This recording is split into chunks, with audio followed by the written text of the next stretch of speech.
आप जानते हैं कि हिंदुस्तान के दिल मध्य प्रदेश में एक ऐसी मस्जिद है जिसे ताजुल मस्जिद यानी मस्जिदों का ताज कहा जाता है।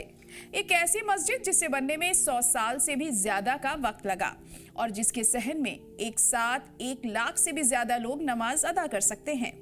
झील, झरनों और नवाबों का शहर भोपाल अपनी खूबसूरती और तारीखी इमारतों के लिए दुनिया भर में मशहूर है। लेकिन जब बात भोपाल की पहचान की आती है तो सबसे पहला नाम आता है ताजुल मस्जिद का। ये सिर्फ भोपाल की सबसे बड़ी मस्जिद ही नहीं बल्कि पूरे हिंदुस्तान और एशिया की सबसे बड़ी मस्जिदों में शुमार है। लेकिन क्या आप जानते हैं कि इस अजीमोशान मस्जिद की तारीख कितनी अनोखी है? चलिए जानते हैं। ताजुल मस्जिद की शुरुआत 19वीं सदी में भोपाल की 8वीं नवाब शाहजहां बेगम के दौर में हुई थी। उनका ख्वाब था कि भोपाल में एक ऐसी मस्जिद बने जो खूबसूरती और नक्काशी में दुनिया के सामने मिसाल बन जाए। उन्होंने इसकी तामीर में पानी की तरह पैसा बहाया और इसका काम बहुत तेज रफ्तारी से शुरू हुआ। लेकिन अफसोस, ये उनकी जिंदगी में मुकम्मल ना हो सका। उनकी वफात के बाद पैसों की तंगी और बाद में 1947 में मुल्क के बंटवारे की वजह से इस मस्जिद का काम अधूरा ही रुक गया।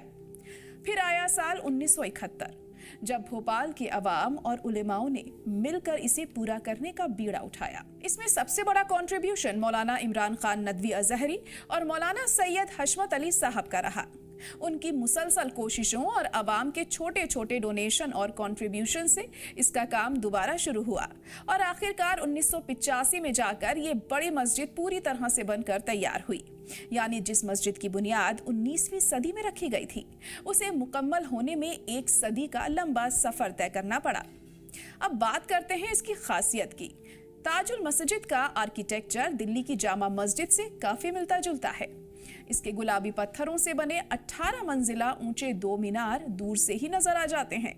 इसके मरकजी हॉल में बने बड़े बड़े सफेद गुंबद और नक्काशीदार खंबे देखने वालों का दिल जीत लेते हैं। मस्जिद के बीचों बीच एक बड़ा सा हौज है जो इसके हुस्न में 4 चांद लगा देता है। ईद और बड़े त्योहारों के मौके पर जब यहाँ हजारों लाखों लोग एक साथ सफों में खड़े होकर नमाज पढ़ते हैं तो वह नजारा वाकई रोंगटे खड़े कर देने वाला होता है। ताजुल मस्जिद सिर्फ पत्थरों की इमारत नहीं है बल्कि ये भोपाल के हुस्न, इतिहास और यहाँ की मिली जुली सकाफत का एक नायाब नमूना है। अगर आप कभी भोपाल आए तो इस तारीखी मस्जिद का दीदार करना बिल्कुल ना भूलें।